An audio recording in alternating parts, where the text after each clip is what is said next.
What's up guys, Camerage here bringing you another tips and tricks video for Pokemon Go.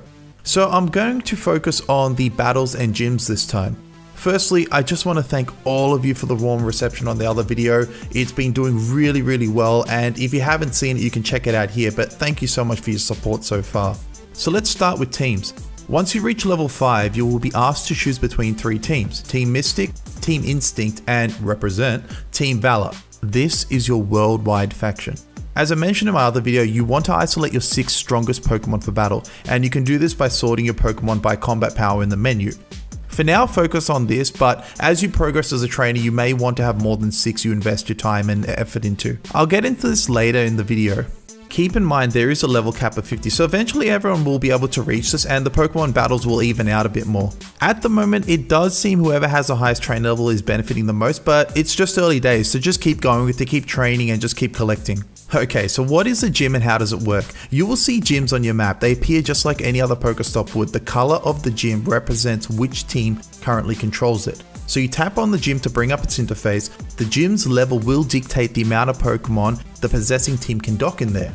You can only dock 1 Pokemon per person. The number of dots under this show how many Pokemon currently are docked in there, with the gym's leader being easily represented by the crown. The leader is just essentially a team member with the strongest Pokemon docked there. The Pokemon are in order of combat power. You can swipe through to preview the Pokemon and also see its trainer. You will have to defeat all these Pokemon in order to claim the gym for your own team. If you wish to engage in the fight, you can tap the glove in the bottom right hand corner and it will bring up your 6 strongest Pokemon. You can easily substitute a Pokemon by tapping on one of them and it will bring up your current Pokemon in your collection.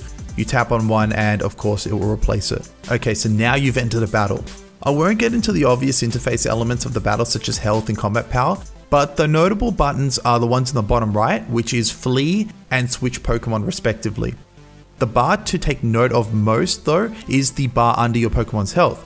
This is your power or ability bar, which we will use soon. So to attack, you must tap on your Pokemon. As you attack, your ability bar will charge up. If you check your Pokemon's detail screen, you can slide down and see 2 attacks. Your basic attack and its attack type. In this instance, on our Golduck, his basic attack is Water Gun, and the attack type is Water. His charged ability, however, is called Psychic, and this is a Psychic type ability. To use your second ability, you must have the amount of ability charge as dictated on the Pokemon details screen.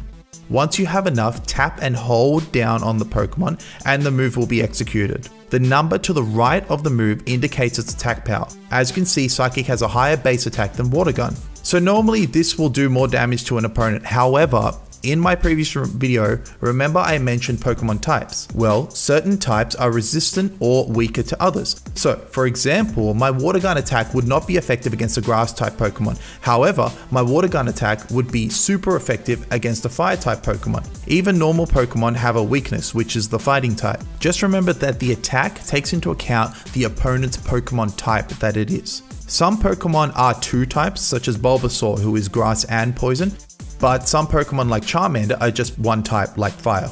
Using this knowledge, you can easily decide which Pokemon to put up against the Pokemons you're going to verse. The other mechanic you definitely want to take note of is dodging. You can perform a dodge by swiping to the left or the right of the screen. It is best to time this when an opponent's ability appears above its head. And then if you swipe either left or right, good chances are you're going to dodge it. If multiple people are battling the same gym, you'll be able to see their Pokemon on the other side of the arena, as you see here. So at the time of making this video, the servers are actually really unstable when you're in a gym battle, and usually you'll end up with the 1 HP bug, or the battles will constantly crash. So for now, it's a little shaky, but you know, just give it a try and get used to the mechanics. If you defeat all the Pokemon and the rival gym leader, you can then claim the gym for your own team and leave one of your Pokemon there to defend the gym. You can also leave a Pokemon at your own team's gym if there is a place. So now let's get into fortifying your gym. So if you battle your own gym, you're essentially training it. Battling your own gym will grant the gym points, and this is used to prestige it. Should you manage to raise the gym's level through training it, you'll be able to open up a spot and leave one of your Pokemon there to help defend it. The more opponents a player has to face, the more likelihood that they won't be able to defeat it and you'll be able to defend your own gym. So now why battle? Why go through all this hassle of training and fighting? Well, apart from the competitive side of the game, you can actually earn coins from this. So let's talk about earning the coins and using items. So firstly, if your Pokemon are defeated in battle, you can use revive items outside of battle and then potions to top off their HP. Then you can go and attempt to take on the gym again. Once you have placed your Pokemon at a gym, open up the shop, see that little shield in the top right hand corner? That tells you how many of your Pokemon are defending gyms. You can tap this bonus once every 21 hours and get a daily bonus which rewards you with 10 coins and 500 Stardust per Pokemon defending. I think this bonus is capped at about 10 Pokemon. You obviously want to activate this when you have put as many Pokemon as you can at as many gyms as possible. However, don't get complacent and try and hold out for the highest number, because while you're traveling to another gym, there's a good chance that someone's coming to a past gym that you went to and they're probably taking it over. So your number's just going to go up and down. So try and get to like a decent number and then just capitalize on that. Alright guys, that's it. So I will be working on advanced tips and starting to get into the intricacies of the game, such as calculations, getting insane amount of experience and leveling, and getting really precise with hunting, also knowing when to evolve and when to power up your Pokemons. So please subscribe if you want to see when that drops. You can also follow me on Twitter and you'll know there when it drops as well. In the meantime guys, thank you so much for all the support you've given me so far with these videos. It's really gone beyond what I expected.